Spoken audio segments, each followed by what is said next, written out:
On est avec Michel Diane. Bonjour, ça va? Bonjour, très bien. On m'a expliqué qui êtes-vous ici au Festival d'Annecy. Donc, je suis le délégué artistique. Je suis en charge de toute la programmation, du choix des jurys, du choix du pays à l'honneur, justement, donc le Mexique cette année, en 2023.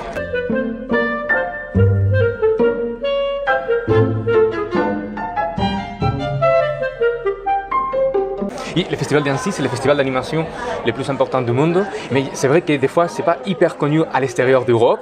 Et est-ce que vous avez des chiffres ou des informations clés pour montrer l'importance de ce festival?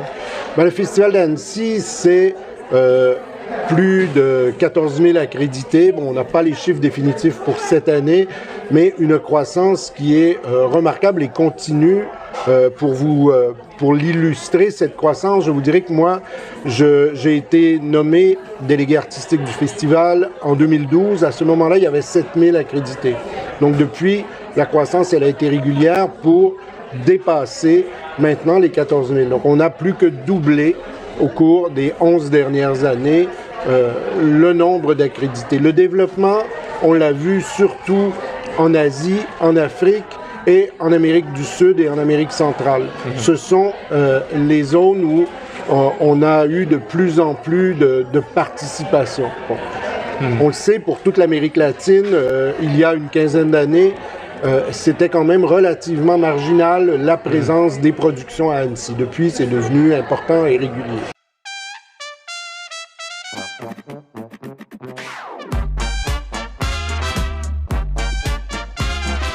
Et combien de films en total vous avez reçus cette 2023? On reçoit, au total, c'est plus largement plus de 3000 films qui nous sont soumis dans tous les formats. Donc du long métrage, du court métrage, des films de fin d'études et aussi des productions pour la télévision ou les plateformes, donc des séries ou des spéciaux. Pour les 2023, c'est lesquelles les expectatives que vous savez? Les attentes pour cette année, ce qu'on a vu, c'est que le nombre de productions qu'on recevait augmentait, mais surtout que la qualité augmentait. Elle est d'un plus haut niveau sur l'ensemble du globe. C'est-à-dire qu'on ne peut pas considérer maintenant qu'il y a des pays qui ont la maîtrise technique et la maîtrise au niveau de la qualité de l'animation et d'autres qui ne l'ont pas. Donc cette qualité, elle est là partout. Elle peut venir aussi bien du Chili, du Brésil que de l'Inde, de l'Indonésie ou d'Afrique du Sud. Bon. La qualité, elle dépasse ce qui sont les foyers traditionnels de l'animation, comme le cœur de l'Europe, par exemple, ou le Japon ou les États-Unis, qui sont historiquement les grands pays producteurs. Maintenant, c'est de l'ensemble de la planète que la production nous vient. Et le Mexique est l'un des pays où la croissance en quantité et en qualité est la plus grande. Oui. Ça, c'est quelque chose que nous remarquons depuis quelques années déjà, ce qui explique ce que nous faisons cette année. Mes amis Marcel Diane et Michael Marin du Festival d'Annecy have asked me to introduce the country that will be honored in the festival en el 2023. Ese país va a ser México. ¡Ay! ¡Viva México, cabrones! Guillermo del Toro, il va venir ici, je ne me trompe pas, c'est les 13 ou les 14, donner une masterclass. Mais ça veut dire quoi que Mexique fait, c'est le pays d'honneur, le pays invité à Annecy? Qu'est-ce que ça veut dire? En fait, chaque année, nous, on essaie d'identifier un coin de la planète où il se passe quelque chose. Ce qu'on remarque, c'est qu'avec le développement des plateformes, l'animation mexicaine a pris de plus en plus d'espace. On remarque que le marché latino-américain, tout le marché hispanophone, est un marché extrêmement important dont les grandes sociétés, les grandes plateformes américaines, les grands studios de cinéma américains tiennent de plus en plus compte. La présence à Los Angeles d'artistes comme Guillermo del Toro, comme Jorge Gutiérrez, mais aussi comme tous ces cinéastes de prise de vue réelle, donc qui ne sont pas dans l'animation, mais qui sont originaires du Mexique et qui se sont fait remarquer au cours des dernières années, eh bien, tout cela a porté beaucoup d'attention sur l'industrie mexicaine et une industrie qui, par le passé, souvent était une industrie de service, c'est-à-dire où on avait des travailleurs, des techniciens qui étaient au Mexique, mais où la création la plus importante se faisait à l'extérieur. Ce qu'on remarque là, c'est que ce sont des créateurs, des idéateurs mexicains qui sont à l'origine de grandes séries ou de grands longs métrages ou de grands projets. Et qu'on a conséquemment, donc, à Mexico ou à Guadalajara, des foyers de production très importants, et ce qui est extrêmement réjouissant pour nous.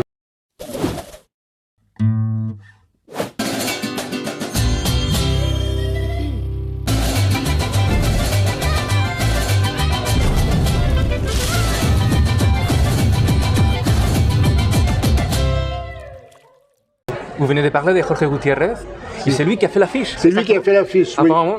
Comment, vous savez un peu comment c'était l'idée Oui, ben, au départ, moi, dès qu'on a commencé à parler de faire une année du Mexique, j'ai contacté Jorge, qui est une vieille connaissance, puisque c'est un habitué d'Annecy. On s'est vu à plusieurs reprises au fil des ans à Los Angeles ou ailleurs, et c'est un artiste dont nous admirons énormément le travail qui est riche, qui est baroque et qui représente bien, je dirais, toute la culture populaire mexicaine. Alors, on a demandé à Jorge de signer l'affiche. Et je vous dirais, je pense que 3 jours plus tard, Jorge m'a envoyé une esquisse. Et c'était fait où? Dans un petit papier? C'était sur un petit papier, exactement. Dans une petite serviette, non? Une serviette de table, oui. Ouais.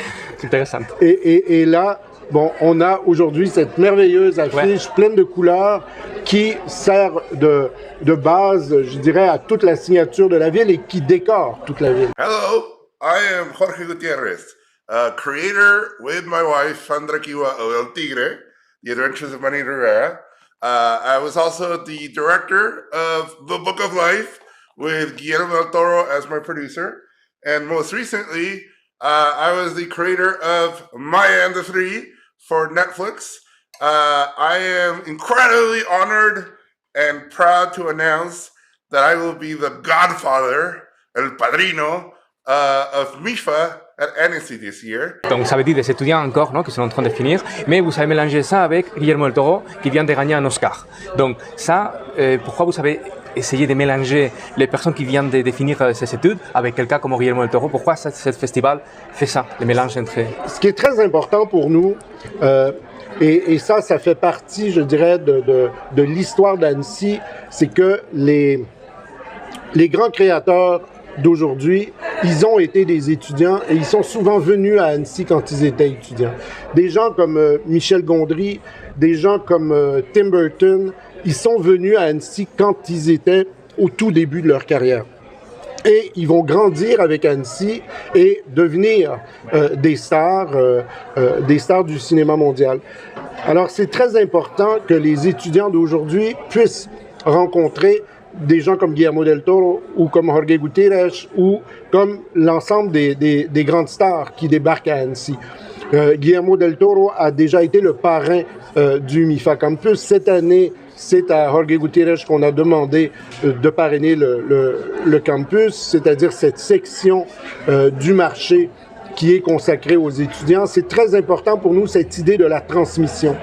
Très important de faire en sorte que les jeunes soient accueillis à Annecy, qu'ils y aient leur place et que ça serve de tremplin et d'inspiration pour la suite de leur carrière. Et on parle aussi des sections. Maintenant, ça devient l'intelligence artificielle, etc. Est-ce que vous avez pensé de faire une section spéciale pour l'intelligence artificielle ou les mélanger ou dire non, pas d'intelligence artificielle? Qu'est-ce que vous avez pensé par rapport à ça? C'est une excellente question. Cette année, dans l'ensemble de la sélection, il y a 2 courts-métrages qui font appel à l'intelligence artificielle qui ont été sélectionnés. Un film dans la section animation off limits et un autre dans notre programme de minuit, en fait, qu'on appelle WTF et qui est ici, là, et qui est notre programme un peu délinquant, amusant, badass. Alors, on a un film en intelligence artificielle qui se retrouve dans ce programme-là. Il y a une grande exposition d'un artiste canadien-bulgare qui s'appelle Théodore Huchev au musée, qui a réalisé sur place une œuvre en utilisant l'intelligence artificielle. Je pense que nous devons réfléchir, accueillir l'intelligence artificielle. Il est trop tôt pour créer une section et tout ça, mais voir comment les choses évoluent et progressivement trouver notre position. C'est un peu ce qui s'est passé, par exemple, avec la VR et le XR. Il y a quelques années, on a commencé à accueillir en démonstration des projets en VR et puis finalement, on a créé une section compétitive. Alors, on verra comment les choses vont évoluer. Il y a une petite question par rapport, et je ne sais pas si c'est le moment ou pas, mais bon, je pose la question. À Clermont-Ferrand, maintenant, il y a un souci, un grand souci, parce que le budget il a descendu en 110 000 € de moins que la région ne donne pas. Et ainsi, je ne sais pas comment ça marche, si ça marche bien ou pas. Est-ce que c'est vraiment important, les subventions de la région, de la mairie, au festival comme ainsi? Le soutien de l'État et des différents paliers de l'État est extrêmement important pour le festival et pour le marché. Et là-dessus, on se doit de remercier tous ceux qui nous soutiennent.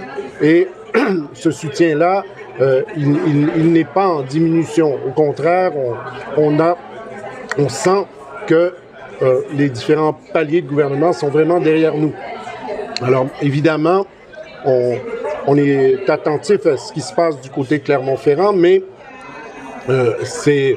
ces questions-là n'affectent pas Annecy aujourd'hui.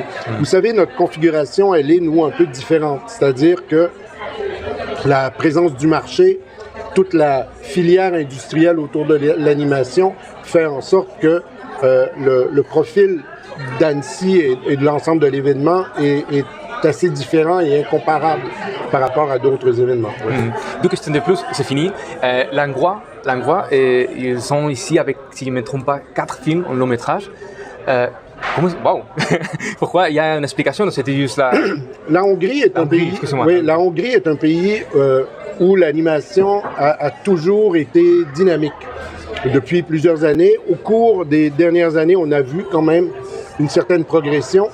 Et ce que je vous dirais, bon, cette année, c'est un concours de circonstances. Il y a 4 longs métrages en sélection. Certains sont des coproductions européennes, donc qui sont pas nécessairement majoritaires en Hongrie, mais quand on regarde l'an dernier, le court-métrage qui a remporté le Cristal à Annecy, c'était un court-métrage hongrois. Cette année, à Cannes, la Palme d'Or du court-métrage a été attribuée à un court-métrage hongrois aussi. Alors, on voit qu'il y a un énorme dynamisme dans ce pays. Est-ce que la Hongrie sera à l'honneur bientôt? Peut-être que la qualité des films qui en sortent va nous forcer la main. Ouais. Et la dernière question, on parlait un peu, c'est lié au soutien de la région et l'importance de l'animation. Il y a des gens qui disent, bon, l'animation c'est pour les enfants. Les gens qui disent ça, vous dites quoi en contre? Je pense que la sélection du festival démontre le contraire. Ce que je veux dire par là, c'est que oui, il y a une partie importante de la production de l'animation qui est destinée aux enfants ou aux familles ou au public, au grand public en général. Mais l'animation peut servir à aborder tous les sujets. Il y a plusieurs films qui s'inscrivent, par exemple, dans la mouvance du documentaire animé. L'an dernier, on avait en compétition ici un long-métrage qui nous parlait du génocide arménien. Chaque année, on aborde des sujets extrêmement sérieux en animation et je pense qu'il y a encore de l'éducation à faire auprès du public. Mais comme le disait Guillermo del Toro à la plus récente cérémonie des Oscars, l'animation, c'est du cinéma. Animation is cinema. Animation is not a genre. And animation is ready to be taken to the next step. We are all ready for it. Please help us. Et c'est cette idée-là que nous défendons ici à Annecy et que nous devons continuer à défendre. Bon, Marcel, merci beaucoup pour votre temps et j'espère que le festival, ça sera super, comme d'habitude. Et voilà, profitez bien. Merci.